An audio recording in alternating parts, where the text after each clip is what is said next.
Welcome back to Thinking Critical. This is Wes, and today this isn't a debate, but it is certainly a conversation with 2 points of view to it. We're going to discuss which comic book character has the most iconic stories of all time.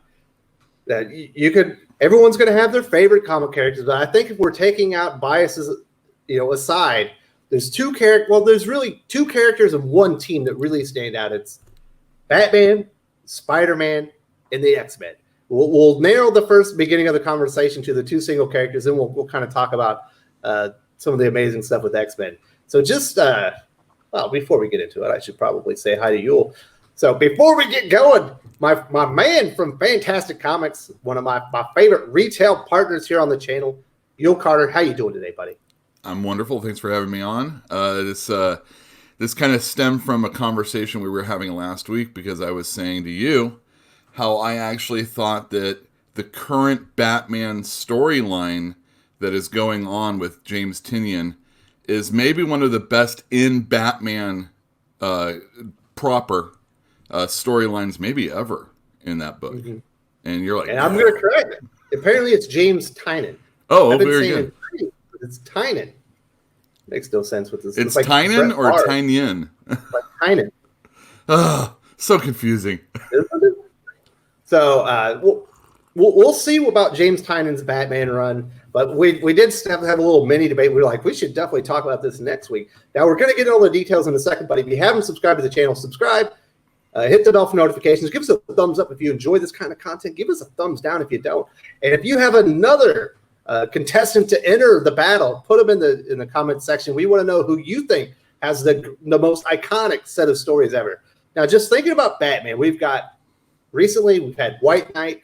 Just thinking about some of the iconic stuff: Hush, The Black Mirror, Ego, Court of Owls, Prey, Gotham by Gaslight, Venom, Batman Reborn, The Man Who Laughs, A Death in the Family, The Long Halloween and Dark Victory, The Cult, Nightfall, The Killing Joke, Year One, The Dark Knight Returns. And what you see there are a lot of great stories and a lot of really cool Elseworld stories. We go to Spider-Man.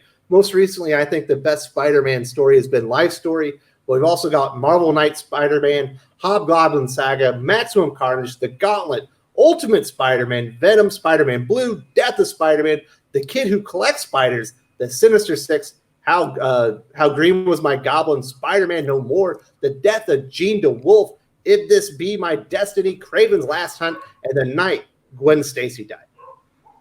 Very iconic, but a lot of those are contained within continuity. Yeah.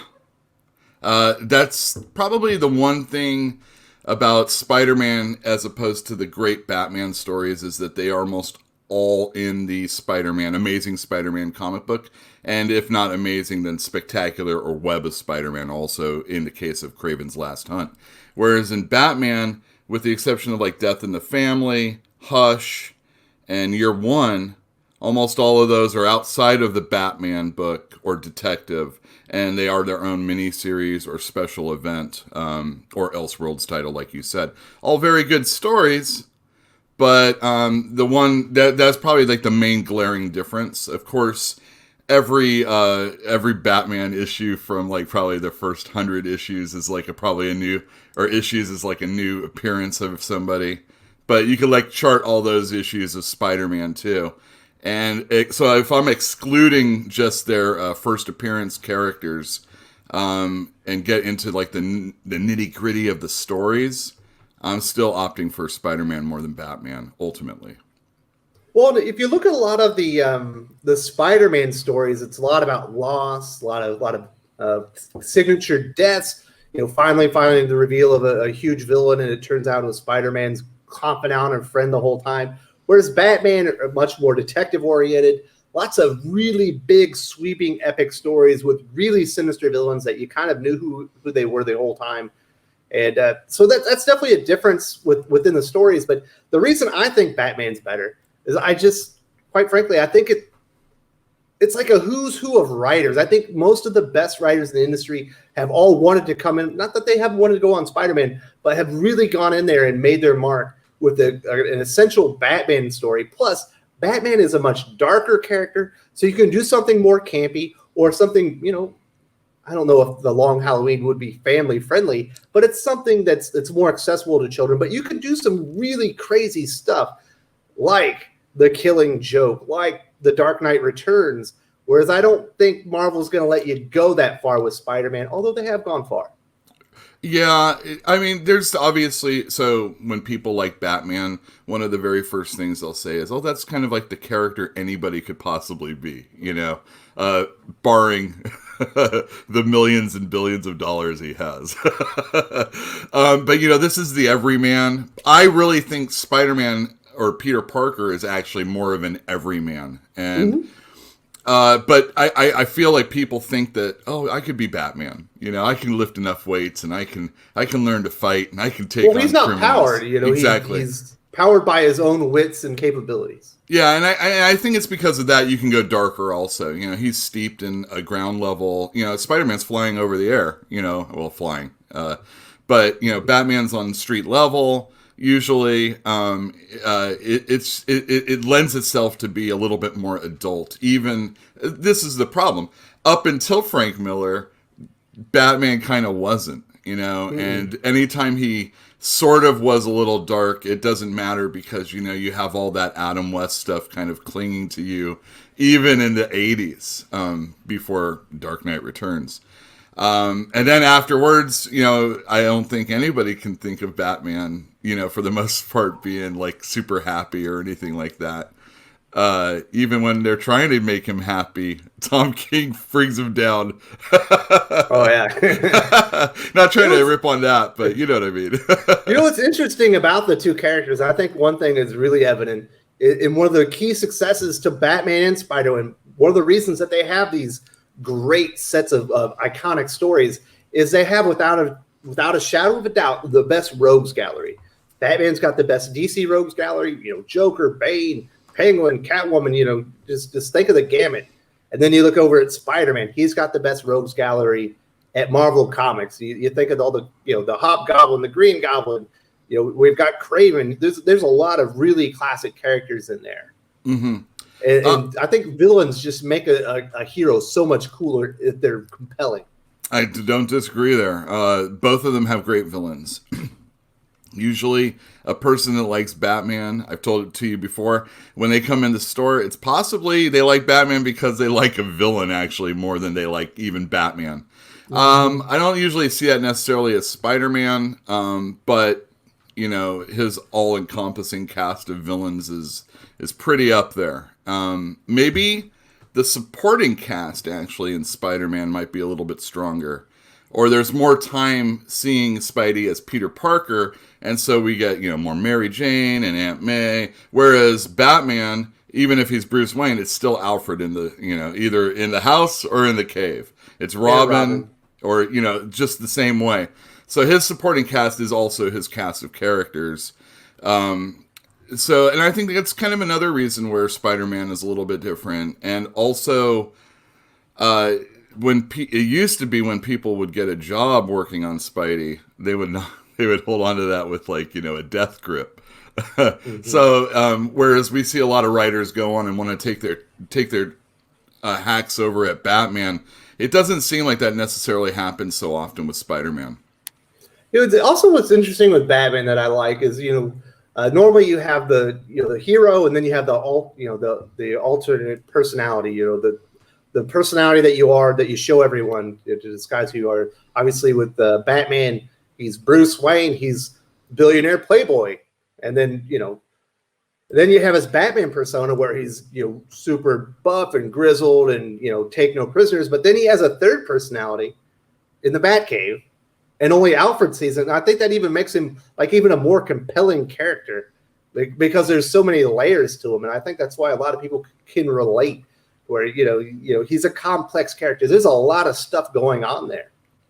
Oh yeah, and I mean, and ultimately, the question about Batman / Bruce Wayne is, who is the one in charge? who is the real person in this body that we're watching? I think ultimately it comes down to Batman for me. It's Batman first, Bruce Wayne second, but we have seen a softening of the character, and like you said, it often happens in the Batcave.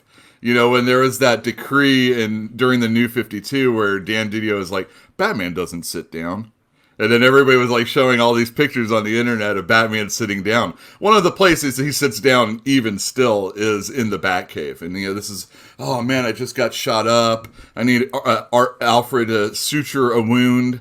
I need to talk to the computer or Oracle or something like that. And time to ponder. Exactly. And, this is where you see him thinking. This is where you see the thinker of the Batman also. Yeah. You don't get as much reflection with the Spider-Man character. No, I mean, for the most part, the reflection is... sometimes he's on the building, thinking about everything that's happened and, who he's put at risk and what did he learn that day. But, with Batman, there's a lot of self-reflection because in many ways, he's a very damaged character. Yeah, without a doubt. They have similar origins, obviously. There's a death being key, but, feels like the death of Batman, Bruce Wayne's family is in some ways, I don't want to say it broken, but it certainly shaped him, on a pretty dark path. Whereas the death of Spider-Man's Uncle Ben, kind of in some ways inspired him to maybe live a better life. It's different ways of looking at it. Again, the everyman of Spider-Man is, you know what, someone's getting robbed. I'm not going to do anything about it because I want to take care of myself. And we can see ourselves in that. And it's not a flattering picture when you look at yourself that way. And Ben gives Peter the impetus to live his life going forward and be the adventurer that he is. And as a result, he respects life. And at the same time, Batman also, very much so. For anybody that's going to eventually read Batman 100 that comes out next week, or this week, we're gonna see, that play out as it always does in a big fight. Whether or not you want to take a life or allow a life to be taken. And Peter Parker, Spider-Man, is constantly fighting people, and it's because of Uncle Ben that he doesn't cross the line. It's because of Batman's parents dying in front of him. He doesn't want to use a gun, and he doesn't cross the line. Just kind of the reason I say it's Batman is I think that creators are allowed to take more chances with the character. When you take a lot of chances with Spider-Man, a lot of times it's rejected, outright by that's not who Spider-Man is. He wouldn't act like that. Where you can do a lot more things with Bruce Wayne as long as he's brooding and he, and he's not completely depressed like kind of what Tom King did with the character. So you're able to do more things with him, and you're able to go more extreme or adult with him. And that's why I personally think the Batman's got the most iconic stories. And I think the Elseworlds thing adds to it. I think being able to go outside of continuity and do some crazy stuff with the character really adds to the flavor of Batman. Yeah, I hear you. I guess the main thing for me with Spider-Man is I was looking at all these past issues. I've got Spider-Man Essentials. I've got Spider-Man Marvel Masterworks. I've got collections like this right here that have all the old stories from either the 80s, 60s, 70s. It doesn't matter. I got them all in one form or another. The thing is again, the supporting cast. What Peter Parker... Look, when I was reading these comics, I was a younger kid, hoping to be older someday. Maybe not as old as I am right now. And the person I was growing up with was Peter Parker. And he goes to college. He tries to score with ladies. He tries to get a job. He doesn't have money. These are the things I can relate to, because even as a kid, I wasn't poor necessarily, but I didn't have money because I wasn't working. These are all elements of things that I am going to ultimately do in life going forward. And I think just the stories that Peter is involved in, and then Spider-Man with all his villains, those are probably, for me personally, the best stories out there. You can pick up a Spider-Man from any era and probably be pretty excited by what's going on.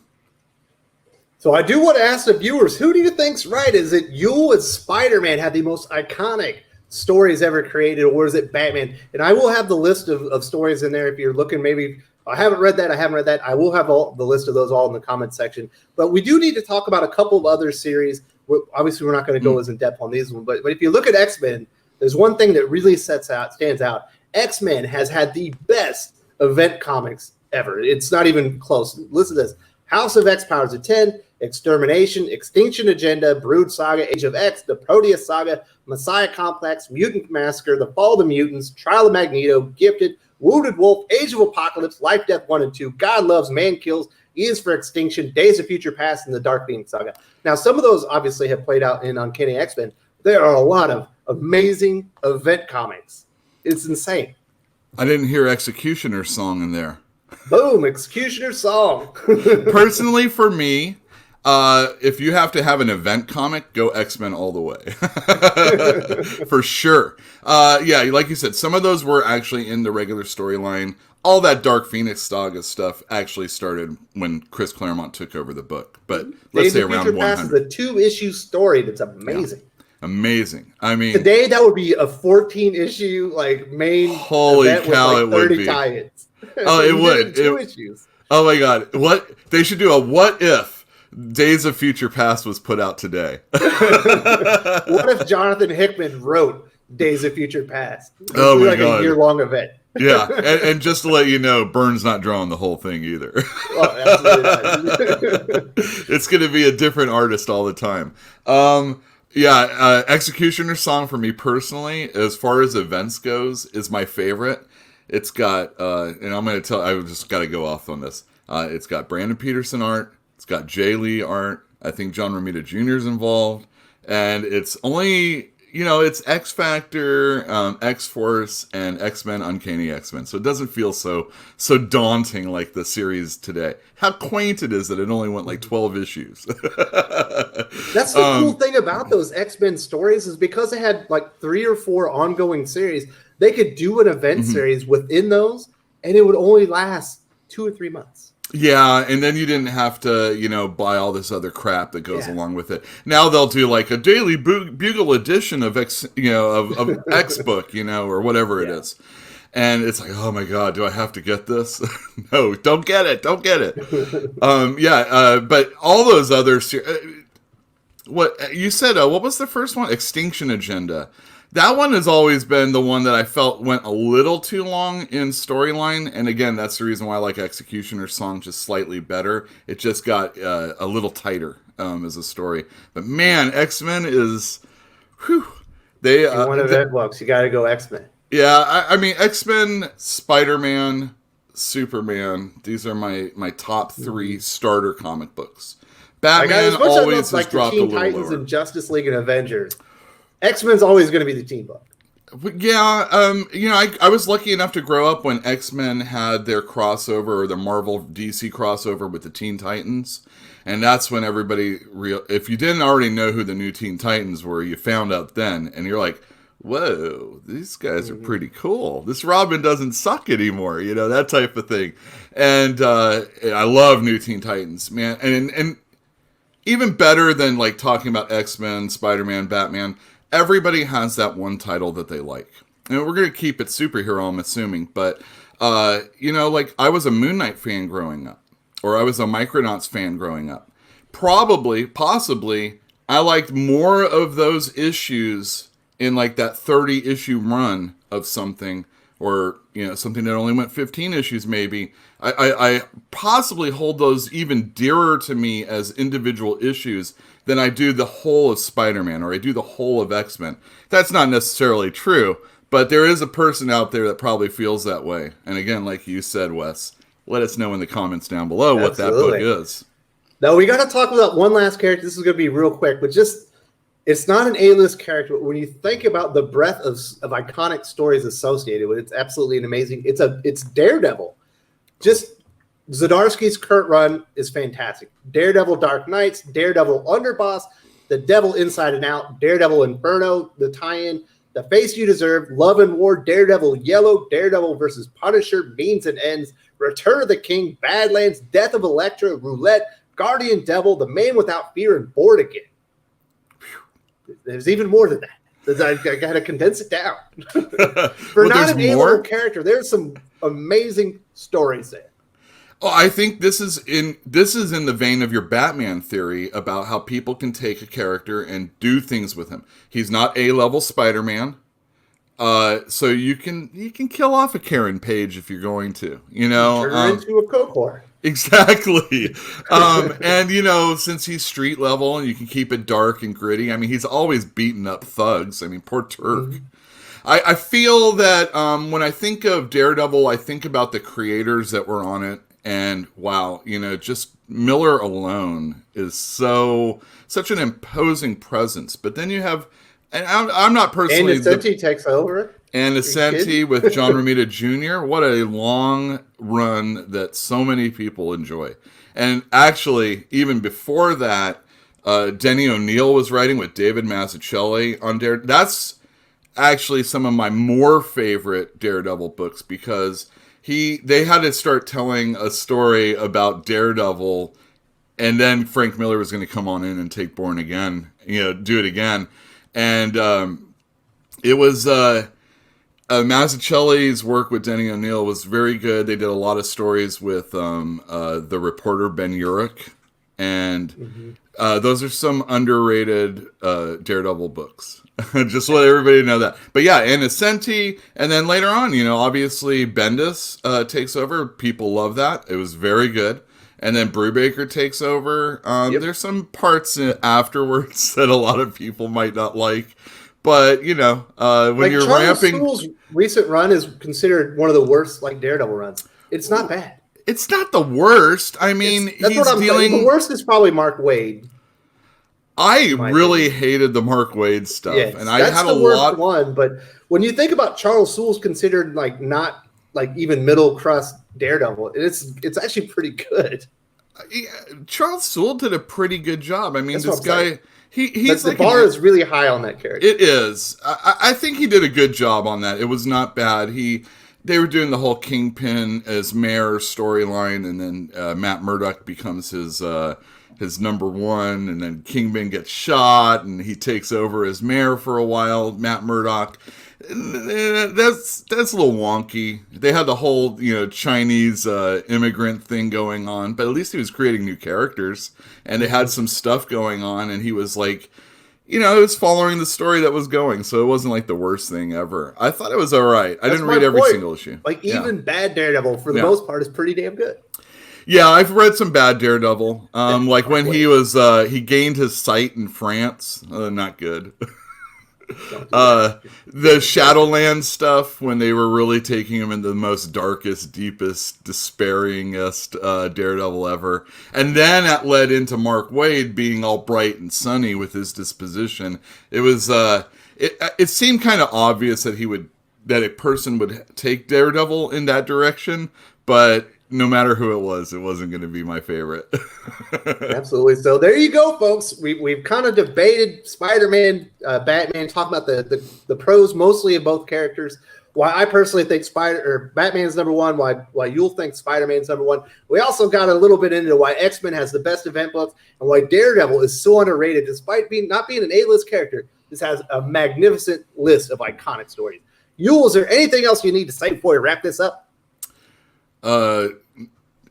Buy some comic books, buy some back issues, and these trades that I held up might not be the ones that are in print right now, but if you want to read any of the old classic stories, Spider-Man, Batman, Daredevil, those things are out there and you should pick them up. And don't be afraid of old comics when you're only reading new comics, because there are some really classic stories. And you're going to actually see a lot of the things that you're reading now are either going to be referencing these or paying homage to them or just ripping them off altogether. Absolutely. a lot of the current stuff is ripping off the classic stuff. Thank you so much, Uel. Obviously, there's a link to his YouTube channel in the video description. There should be an icon on the channel right now if you want to subscribe to Fantastic Comics YouTube. Thank you so much, my friend. Thank you. Lots